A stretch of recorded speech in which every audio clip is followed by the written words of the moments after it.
Assalamu alaikum everyone. My name is Dr. Iman. Hope you all are fine. And I'm a dermatologist and also aesthetic physician working with Dr. Zerka in Phase 4 branch. So today is my topic is about polycystic ovaries. What are polycystic ovaries? Polycystic ovary syndrome होता ही क्या है? Poly means many, cyst means थैलियाँ. Like थैलियाँ किस चीज़ की? पानी की भरी हुई थैलियाँ. और वो ओवरीज़ किसको बोलते हैं? लोगों को बहुत ज़्यादा एक किस्म की ना मतलब एक है कि ओवरीज़ और यूट्रस में क्या फ़र्क है. ओवरीज़ जो है वो हम अंडेदानी को बोलते हैं और यूट्रस जो है वो बच्चेदानी को बोलते हैं. तो जो पॉलीसिस्टिक ओवरीज़ होती है ना, तो अंडेदानी में थैलियाँ बन जाती हैं पानी की भरी हुई, और जो यूट्रस होता है वो हमारी बच्चेदानी होती है. तो जितनी भी प्रॉब्लम्स आती हैं, बहुत सी लेडीज़ आती हैं, फीमेल जो यंग फीमेल्स हैं वो आती है हमारे साथ पॉलीसिस्टिक ओवरी सिंड्रोम के साथ. ये होता क्या बेसिकली होता ये है कि ओवरीज़ के अंदर एक हार्मोन होता है, ठीक है, वो ज़्यादा से ज़्यादा बढ़ना है. वैसे तो मेल हार्मोन जो है फीमेल हार्मोन में भी होता है, लेकिन स्मॉल अमाउंट में होता है. वो हार्मोन का नाम होता है एंड्रोजन. एंड्रोजन हार्मोन जो होता है वो मेल हार्मोन में होता है, मेल में ज़्यादा होता है, फीमेल में कम अमाउंट में होता है. लेकिन जब ये हार्मोन फीमेल्स के अंदर ज़्यादा बढ़ने लग जाता है तो ये इसकी कॉम्प्लिकेशन स्टार्ट होती है. और वो कॉम्प्लिकेशंस क्या हैं कि फीमेल हमारे साथ नहीं हिर्सुटिज्म के साथ. हिर्सुटिज्म क्या होता है? हिर्सुटिज्म ये होता है कि बालों का ज़्यादा आ जाना. किन जगह पे? चेहरे पे आ जाना, चेस्ट पे आ जाना, बेली बटन पे ज़्यादा आ जाना, बैक पे ज़्यादा से ज़्यादा. और एक्नी के साथ क्या लोग प्रेजेंट करते हैं, ओबेसिटी के साथ आते हैं, इरेगुलर पीरियड्स के साथ आते हैं. बेसिकली ओवेरियन जो सिंड्रोम है ये हमारी जो ओवरीज हैं प्रोड्यूस करती हैं abnormal amount of androgen hormone which is a male hormone that are usually present in female in small amount. तो ये हमारे जो फीमेल के अंदर स्मॉल अमाउंट में जब पैदा बढ़ना शुरू हो जाता है तो ज़्यादा से ज़्यादा ये प्रॉब्लम क्रिएट करता है. और वो प्रॉब्लम्स यही हैं कि फ़ीमेल आती हैं हिर्सुटिज्म के साथ, ओबेसिटी के साथ, इरेगुलर पीरियड्स के साथ, जिनको मिस्ड होते हैं पीरियड्स और जिनको ऑन एंड ऑफ होते रहते हैं, इसके साथ आते हैं. लाइक इसके सिम्टम्स क्या है हमारे पास इसके सिम्टम्स ये हैं कि वो फीमेल्स होती हैं, ये यंग फीमेल्स में भी हो सकता है, लाइक 15-16 आफ्टर जैसे ही प्यूबर्टी स्टार्ट होती है उसके बाद भी, और जो ओल्डर एज की होती हैं उनमें भी हो सकता है ये. तो ये है कि हम आप इरेगुलर पीरियड्स के साथ आती हैं, प्रोलॉन्ग पीरियड्स के साथ आती हैं, मिस पीरियड्स के साथ, और जिनको on end of light periods होते हैं, जिनको हैवी पीरियड्स होते हैं, उनके साथ भी आती हैं. तो एक्सेसिव एंड्रोजन का मतलब होता क्या? एंड्रोजन हार्मोन मैंने आपको पहले बताया कि मेल हार्मोन है, फीमेल में भी होता है लेकिन कम अमाउंट में. जब ये ज़्यादा हो जाता है तो वो same to same characteristic male की प्रोड्यूस करता है फीमेल के अंदर भी.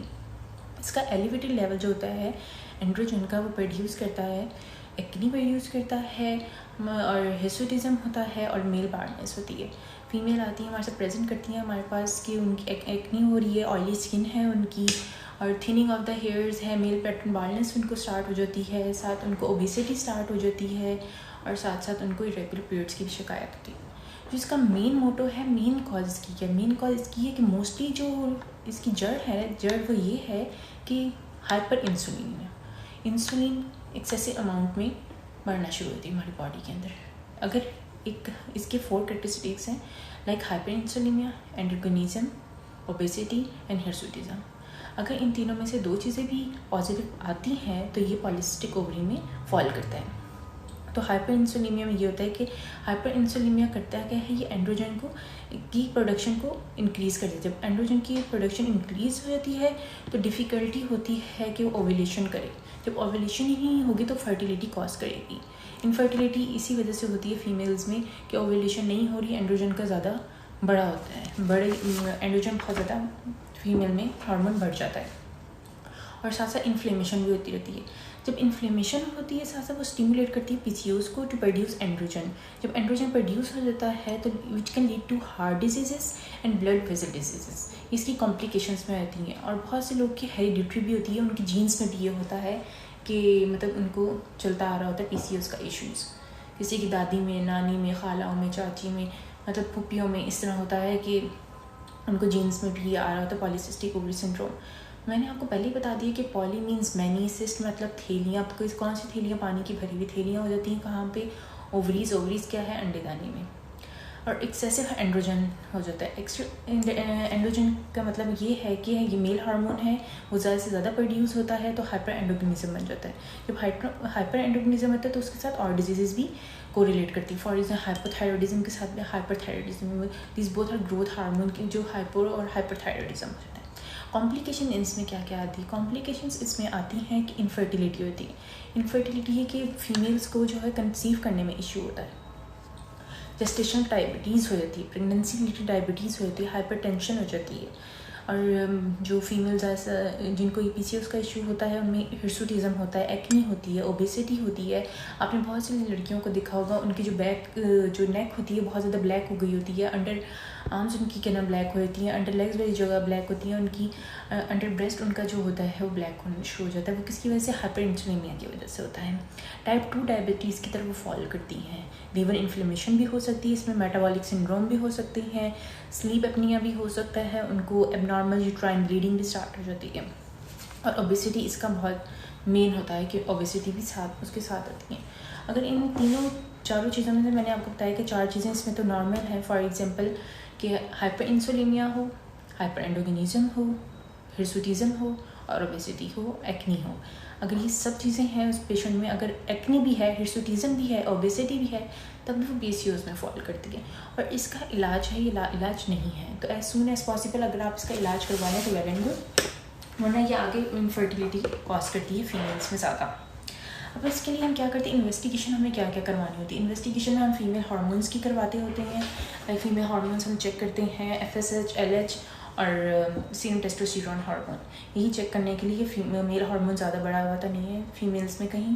पेल्विक एग्जामिनेशन करते हैं हम, अल्ट्रासाउंड करवाते हैं, ब्लड टेस्ट होते हैं। इसका ट्रीटमेंट क्या है? ट्रीटमेंट इसमें है OCPs हैं। OCPs क्या है? ओरल कॉन्ट्रासेप्टिव पिल्स होती हैं, वो देते हैं पेशेंट को, स्टार्ट करवाते हैं। वो ऑलमोस्ट आपका जो ट्रीटमेंट है वो 6 to 9 मंथ्स आपका चलता है, उसके बाद यूर गुड टू गो। और ये जो ट्रीटमेंट है कि आपने प्रेगनेंसी, जो कुछ लड़कियां होती हैं वो PCOS के साथ भी प्रेग्नेंट हो सकती हैं, तो ऐसा इसका कोई इशू नहीं है। तो लेकिन उनको साथ साथ ये इशू रहते हैं कि उनको हिर्सुटिज्म होता है, उनकी एक्नी रहती है, उनकी ओबेसिटी रहती है। कंसीव कर लेती हैं लेकिन उनके साथ उनकी सिम्टम्स भी चलती हैं। प्रोजेस्टिन हम देते होते हैं। प्रोजेस्टिन थेरेपी जो होती है वो चलती है 10 to 12 डेज़ के लिए और एंड देन फिर 1 to 2 मंथ्स के लिए। उसके बाद क्लोमिफेन देते हैं हम लोग। क्लोमिफेन पीरियड के फर्स्ट डे में हम स्टार्ट करवाते हैं। एंटी एस्ट्रोजन है, तो ये हमारे ओव्यूलेशन में मदद करती है।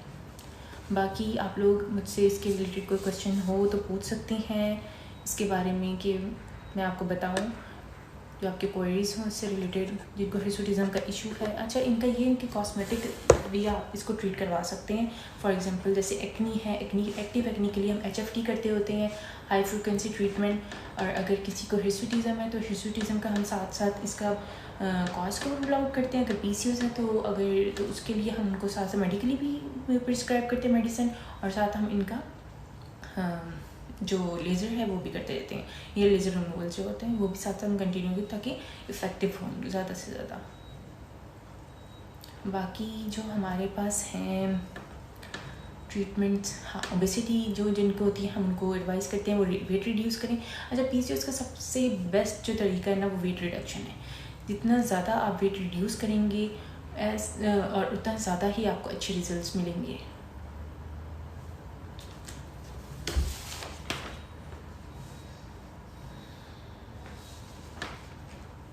मैं आपको अपना इंट्रोडक्शन दे देती हूँ एक दफ़ा फिर। My name is doctor Eman Amjad. I am working with doctor Zarka as a dermatologist and aesthetic physician. So आज हमारा टॉपिक है पॉलीसिस्टिक ओवरीज़ के बारे में, कि पॉलीसिस्टिक ओवरीज़ होती क्या हैं। पॉलीसिस्टिक ओवरीज़ यही हैं कि बहुत सारी छोटी और बड़ी शक्ल में थैलियाँ बन जाती हैं पानी की अंडेदानी में, तो पॉलीसिस्टिक ओवरीज़ यही होता है। जिसके साथ कि ना पेशेंट हमारे पास प्रेजेंट करता है कि सिम्टम्स के साथ कि ओबेसिटी है, उनको हाइपर इंसुलिनिया है, हिर्सुटिज्म है, ऑयली स्किन है, उनकी एक्नी प्रॉन स्किन है, थिनिंग ऑफ द हेयर है, मतलब मेल पैटर्न उनकी क्या नाम है बालने स्टार्ट हो जाती है। और ज़्यादा से ज़्यादा कुछ लोग इस चीज़ से प्रेजेंट करते हैं कि उनके नेक एरिया ज़्यादा डार्क हो गया, under legs, armpits, under the breast उनकी एरिया जो है ब्लैकनिंग स्टार्ट हो गई है उनको।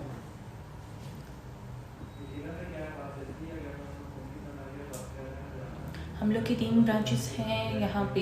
एक गुलबर्ग में है, लाहौर में हम लोग बेसिकली होते हैं, एक गुलबर्ग में है, एक फेज़ 4 में है और एक फेज़ 5 में है।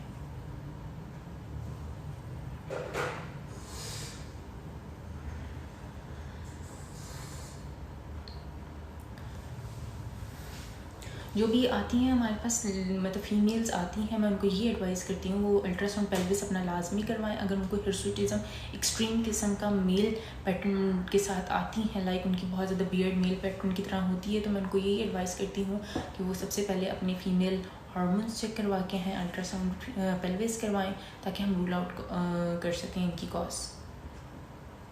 जब आपका एक ट्रीटमेंट चल रहा है, अगर फॉर एग्जांपल आपकी लेज़र चल रही है, लेज़र रिमूवल क्रीम, तो साथ साथ आपका ये भी होना चाहिए कि आपका ट्रीटमेंट भी स्टार्ट हो जाना चाहिए। ऑलमोस्ट ये 6 to 9 मंथ्स का ट्रीटमेंट होता है, then you are good to go. बिल्कुल, मैं स्किन की डॉक्टर हूँ, मैंने पहले भी अपना इंट्रोडक्शन दे दिया है। I am dermatologist and aesthetic physician. So हम डर्मा की सारी डिजीज़ को भी डील करते हैं और साथ एस्थेटिक प्रोसीजर भी करते हैं, कॉस्मेटोलॉजी भी, लाइक आपको PRPs, हाइड्राफेशियल्स, लेज़र्स और फ्रैक्शनल्स, क्यू स्विच, हाइफू, ट्राइपॉडर, एवरीथिंग। अगर PCOS के बारे में आपका कोई इससे रिलेटेड कोई क्वेश्चन हो तो आप लोग पूछ सकते हैं। अच्छा, आपके लेज़र ट्रीटमेंट करवाती हैं चिन एरिया पे, बहुत ज़्यादा ग्रोथ हो गई है, तो अच्छा एक ये भी है कि लोग आते हैं लेज़र ट्रीटमेंट के लिए, और लेज़र ट्रीटमेंट वो है कि एक काले बाल पे ज़्यादा लेज़र जो है ना अच्छी तरह ज़्यादा जाके उस पर ट्रीट करता है। लाइक ये है ना कि मतलब आपने कभी देखा होगा कि आप एक घर में ब्लैक टाइल और वाइट टाइल लगते हैं, एनर्जी धूप किस में ज़्यादा जाके अब्जॉर्ब होती है? ब्लैक पे, ऑब्वियसली ब्लैक पे। तो लेज़र का भी यही काम है कि वो काले बाल को, काला मोटा थिक बाल जो होता है ना, उस पर अच्छे टारगेट होते हैं, उस पर अच्छे रिजल्ट आते हैं। जो लड़कियाँ आती हैं हल्का सा उनका रुआं होता है, फाइन हेयर्स होते हैं, वो भी आके लेज़र करवाती हैं। जब उसको बार बार हीट लगेगी तो ज़्यादा स्टिमुलेशन हो जाएगी उस एरिया की, तो वहाँ पे और मोटा थिक बाल आना शुरू होता है। तो मैं एडवाइस करती हूँ जिनको फाइन हेयर्स हैं, इट्स ओके, आप उसके साथ कहना मैं कुछ इशू नहीं है, आप उसके लिए लेज़र ना करवाएं। लेकिन जिनका एक मोटा बाल है, प्रोमिनेंट है, उनके लिए ज़रूरी है कि वो लेज़र करवाएं। ज़ियान पूछ रहे हैं, I want to know one thing, can you please tell me? Yes sure, you can ask. साथ में आपको मैं अगर जो लेज़र्स करवाते हैं लोग, मैं उनको ईफ्लोजन या डिप्लेक्स क्रीम एडवाइस करती हूँ। इसलिए एडवाइस करती हूँ कि वो आपके जो साथ साथ लेज़र्स के साथ साथ वो एंटी हेयर भी है, उसको भी जाके रिस्ट्रिक्ट करती है, आपके हेयर फॉलिकल्स को, और जो हेयर प्रोडक्शन है उसको रिड्यूस करती है। तो साथ क्रीम आप अप्लाई किया करें, लेकिन आप अपनी पहले जो कॉज है वो रूल आउट करें कि किस वजह से आपको हिर्सुटिज़म है, आपको एक्नी है, आपको ओबेसिटी है, आपका इंसुलिन ज़्यादा रहता है। हमें नहीं पता चलता हमारा इंसुलिन कब ज़्यादा हो जाता है। हम लोग तो ग्लूकोज का इंटेक करते रहते हैं बार बार, लेकिन हमारी बॉडी में जो इंसुलिन हार्मोन है वो ग्लूकोज को मेंटेन करने के लिए हम इतना ले लेते हैं कि वो एक उस म्याद पे आके वो रुक जाता है। तो इस वजह से वो जब ज़्यादा इंसुलिन सिक्रीट होने लगता है तो साथ साथ ये हमारी डिजीज़ जो हैं, जो सिम्टम्स हैं, यहाँ आना शुरू हो जाते हैं।